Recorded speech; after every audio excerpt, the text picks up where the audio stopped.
So obviously a key part of starting a business and building out a brand framework for what you're actually looking to build for an Amazon brand is going to be the name.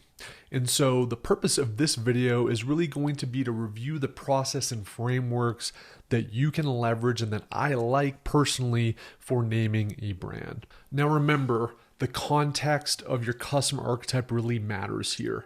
So really want to be putting yourself, in this case of the golf archetype, into Mark's shoes.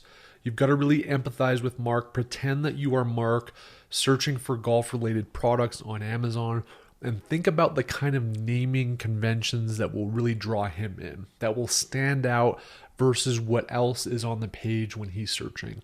So whenever you're thinking about the elements of a brand, be it the visuals, the aesthetic, the logo, the name, whatever it is, you've really got to kind of draw from that experience of your customer archetype and be thinking about the things that will have an impact on him.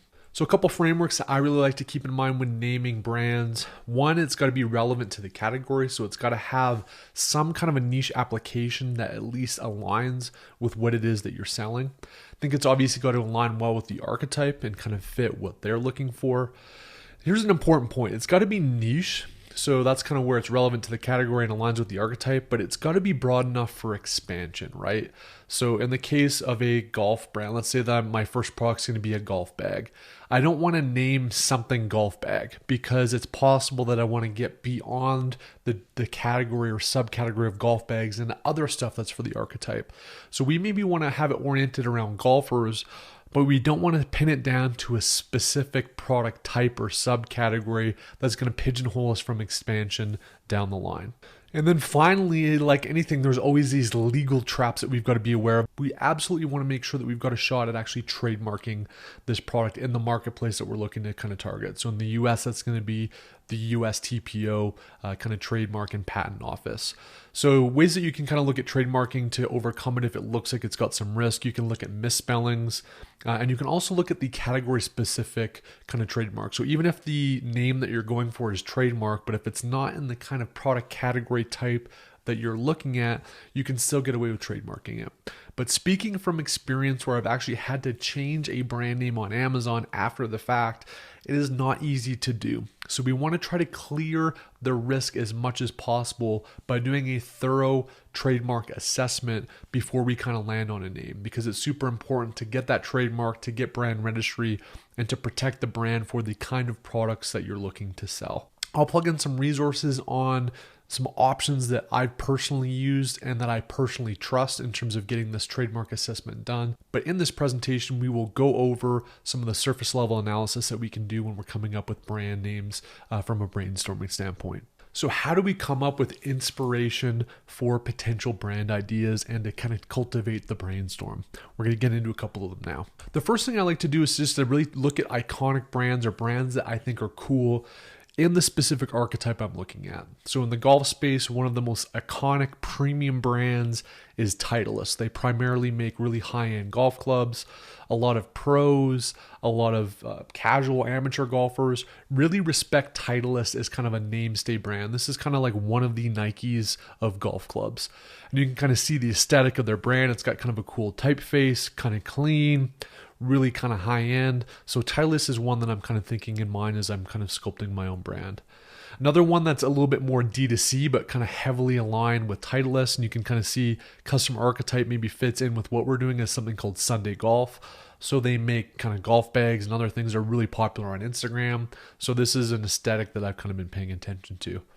Getting a little bit more edgy, there's a really cool brand called Bad Birdie. It's a little bit younger than our customer archetype, so I don't want to quite go here. This is a little bit more, I would say, like, low 20s to low 30s is probably the best bet for this brand archetype. But there's some really cool elements here, right? Like you can see the X's over the I. I like the Birdie name. And you can just see like it's got a vibe that's fun. And so I'm kind of drawing some inspiration here. And then there's some non-golf stuff that you can start to get into as well. So on this, I was kind of thinking about this birdie concept. A birdie is basically when you shoot a score one less than what the course par is for that particular hole. So as a golfer, you're striving to get as many birdies as possible. There's a new, actually fast food oriented kind of establishment that came out of Utah called Dirty Bird. And very similar to Bad Birdie, right? It's got these X's. It's kind of got like a cool, kind of edgier vibe to it. So I'm even drawing some inspiration as I think about the brand name and the general aesthetic of the brand from non-Amazon stuff. Here's another example of a brand I really like in the DTC space. Again, do a ton of ads on Instagram. They've literally named this like emergency survival kit after a person. It's called Judy. But it's got that really bold, punchy font, one syllable, kind of clean. I like the vibe of this. So I'm kind of taking all this stuff in as I look for inspiration for not only the brand name, but also kind of the general vibe and aesthetic of the brand. Some other things that you can do in terms of generating specific names. A cool site is called relatedwords.org. You can literally type in a niche word for your category or your archetype, and it's going to generate a bunch of different ideas. So you can see golf. Eagle's kind of cool. Eagle's when you're 2 less than par. Bogey is when you're over par, so that might actually be a cool name for a golf brand. Maybe for more of a casual user that's just kind of out to drink and have fun. Maybe not necessarily Mark, who's really looking for performance, but Bogey's a really cool name. As I just kind of run down here, we got Birdie here again, Chip. Let's just see, we've got Double Bogey. That's kind of a cool name. So you get the idea, right? This kind of comes up with related words for your niche that even though you may know, you haven't necessarily put them on paper, and this can help to generate ideas for your brand name.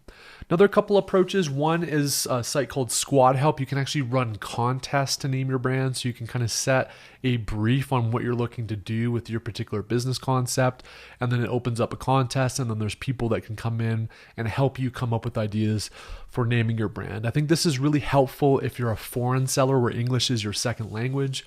You can use services like this to help generate brand name ideas. And then here's an example of Shopify. You just put in golf into their name generator, and then they've got a whole bunch of names that they kind of generate through this AI type tool. Didn't see any on here that really like blew me away, but you can come up with some unique ideas when you're thinking through using a tool like Shopify. So through all of this behind the scenes, I spent, a couple days. I think the creative process doesn't necessarily need to be like sitting in an office, but I've kind of been stewing on different names and thinking about how I navigate this. And the name I came up with for our particular case study around Mark, this golf archetype, is a brand name called Birdie. So we've done something a little bit unique with it, with throwing in the Y, so it's a misspelling on a common name. It's obviously specific to the category, so if you're a golfer, you'll know exactly what this means, even though it's a misspelling. But it's not pigeonholing us such that we can't expand into other elements of the golf category.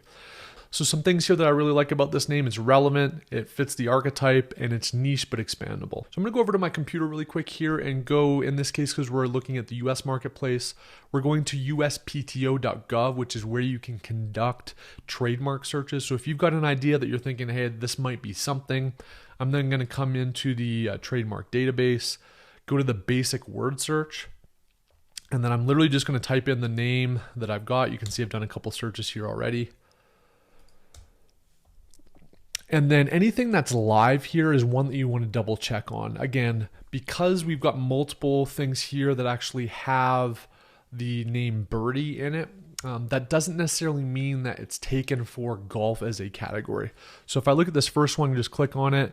This one's talking about tweezers, nails, scissors. So this is not an issue at all. That's not going to be anything golf related. There's this Birdie golf social wear. So there's obviously 4 terms here. It's women's clothing, pants, gloves, headwear, hats, etc. So this is going to present some risk. If I just go to Birdie Golf here, this is who it is. So it's literally a female kind of golf brand you can see here. And so there's some risk because they've got this birdie in it, but they've only got it for this category of clothing, etc. So I think if we just focus on a single name and we weren't targeting anything here in our goods and services, we're probably okay. This other search I just kind of pulled up here, there's Birdie Golf, which does actual irons. But these guys have not trademarked officially their stuff with the USTPO. So there's definitely some risk here from a golf standpoint, but I don't see anything explicitly here that we couldn't potentially navigate. Is there the chance that we get kind of snagged on this? Yes, potentially we do. But I think that for the time being, we should be okay. Then we go to Birdie's bags. Again, this is plastic food storage bags, so that's not necessarily going to align with or collide with us, even if we're doing the travel case. We got Birdie's rotisserie. This is probably going to be, it's going to be like a chicken thing. Not worried about that. This guy's dead here. This is lipstick, not an issue. Dead, dead. This one's live. Entertainment services, not going to be an issue. So that's kind of it. Let's look at a couple of these dead ones just to see. So this was clearly kind of golf related stuff, and it looks like these guys abandoned it. They filed it in 2019. They abandoned it December 3rd, 2020. It's possible because these guys were going after clothing, headwear, stuff like that, that they may have had an issue with this social wear. Again, if I was just going to do anything related to clothes and golf, I would be at danger of being able to get a trademark because of this. And you guys can see here, these guys actually kind of published for opposition this year. Let's look at a couple of the other dead ones just to see if there's any risk. Okay, this is curling irons, nothing related to golf.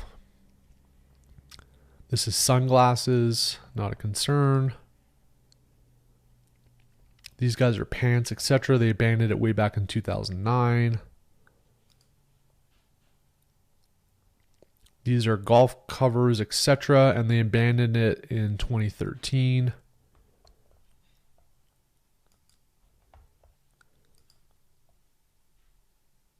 And then this is a playing card one. So I think here there's definitely a little bit of risk with Birdie, especially because of this golf social wear. So I'm probably going to want to talk to an attorney and just kind of get an idea what my shots are here. But what we would do if we filed a trademark for Birdie is that we would really make sure that the goods and services that we targeted would not be misaligned with this.